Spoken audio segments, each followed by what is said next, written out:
बहुत समय पहले एक गहरे जंगल के किनारे एक छोटा सा गांव बसा हुआ था। उस गांव के पास एक प्राचीन पेड़ था जिसे लोग धैर्य का वृक्ष कहते थे।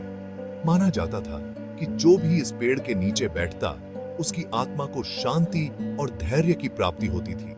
परंतु इस पेड़ की एक और अनोखी बात थी। हर 100 साल में एक बार रात के समय यह पेड़ अपनी शाखाओं में छुपे हुए जादुई फूल को प्रकट करता था। कहा जाता था कि यह फूल केवल उस व्यक्ति को मिलता जो धैर्य और सच्चे दिल से प्रतीक्षा करता।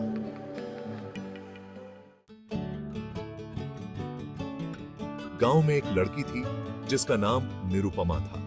वह अपने धैर्य और करुणा के लिए प्रसिद्ध थी, परंतु उसके जीवन में एक अधूरी चाहत थी, उस जादुई फूल को पाने की। वर्षों से उसने उस फूल की कहानियां सुनी थी और उसका सपना था कि एक दिन वह उसे पाएगी।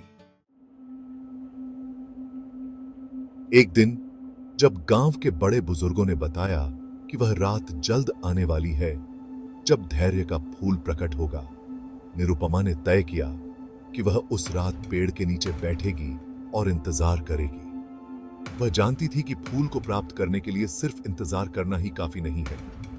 उसे विश्वास और धैर्य के साथ इस परीक्षा से गुजरना होगा। रात ढल चुकी थी, आकाश में चांदनी फैली हुई थी और ठंडी हवा चल रही थी। निरुपमा पेड़ के नीचे बैठ गई। जैसे जैसे समय बीतता गया, जंगल में सन्नाटा छाने लगा। घंटों बीत गए, पर निरुपमा का धैर्य टस से मस नहीं हुआ। कई लोगों ने पहले भी कोशिश की थी, परंतु वे थकान और अधीरता के कारण असफल हुए थे। रात का आधा समय गुजर चुका था। अचानक पेड़ की शाखाएं हिलने लगीं और हवा में एक मीठी सी सुगंध फैल गई। निरुपमा की आंखें चमक उठीं, पर उसने अपनी नजरें झुका लीं और भी शांत होकर इंतजार करने लगी। वह जानती थी कि अधीरता उसे इस अवसर से दूर कर सकती है। जानती थी।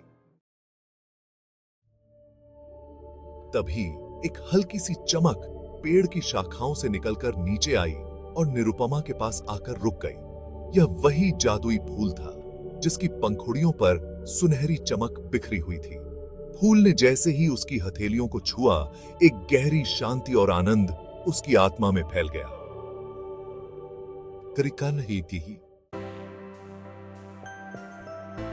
निरुपमा ने सीखा कि धैर्य और विश्वास सिर्फ किसी वस्तु की प्राप्ति के लिए नहीं होते, बल्कि आत्मा की पूर्णता के लिए होते हैं। उस रात के बाद गांव वाले निरुपमा को सिर्फ उस जादुई फूल की धारी नहीं, बल्कि एक जीवित मिसाल के रूप में देखने लगे।